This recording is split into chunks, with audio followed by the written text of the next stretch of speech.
ಸಖತ್ ಟೇಸ್ಟಿಯಾಗಿರೋ ಮ್ಯಾಂಗೋ ಕೇಸರಿ ಬಾತನ್ನು ಹೀಗೆ ಮಾಡಿ ನೋಡಿ. ಪ್ಯಾನ್ಗೆ 1 ಟೇಬಲ್ ಸ್ಪೂನ್ ತುಪ್ಪನ ಹಾಕಿ ದ್ರಾಕ್ಷಿ ಗೋಡಂಬಿಯನ್ನು ಜಸ್ಟ್ 1 ನಿಮಿಷ ಬಿಸಿ ಮಾಡಿಕೊಂಡು 1 ಕಪ್ನಷ್ಟು ರವೆಯನ್ನು ಸೇರಿಸ್ಕೊಳ್ಬೇಕು.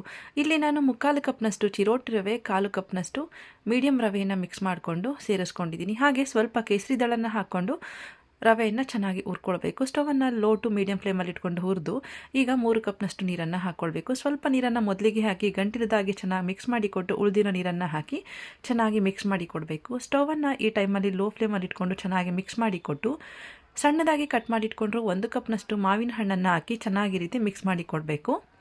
ನೀವು ಬೇಕಾದರೆ ಈ ಟೈಮಲ್ಲಿ ಮ್ಯಾಂಗೋ ಪೀಸಸ್ ಬದಲಿಗೆ ಪ್ಯೂರಿಯನ್ನು ಸಹ ಮಾಡಿ ಸೇರಿಸ್ಕೊಳ್ಬೋದು. ಹಾಗೆ 3/4 ಕಪ್ನಷ್ಟು ಸಕ್ಕರೆಯನ್ನು ಹಾಕಿ ಚೆನ್ನಾಗಿ ಮಿಕ್ಸ್ ಮಾಡಿ ಕೊಡಬೇಕು. ಈಗ ಇದಕ್ಕೆ ಸ್ವಲ್ಪ ಏಲಕ್ಕಿ ಪೌಡರ್ ಹಾಗೆ 1 ಟೇಬಲ್ ಸ್ಪೂನ್ ತುಪ್ಪನ ಹಾಕಿ ಸ್ಟವನ್ನು ಮೀಡಿಯಂ ಫ್ಲೇಮಲ್ಲಿ ಇಟ್ಕೊಂಡು ಚೆನ್ನಾಗಿ ಮಿಕ್ಸ್ ಮಾಡಿ ಕೊಟ್ಟರೆ ಸಖತ್ ಟೇಸ್ಟಿಯಾಗಿರೋ ಮ್ಯಾಂಗೋ ಕೇಸರಿ ಬಾತ್ ರೆಡಿ.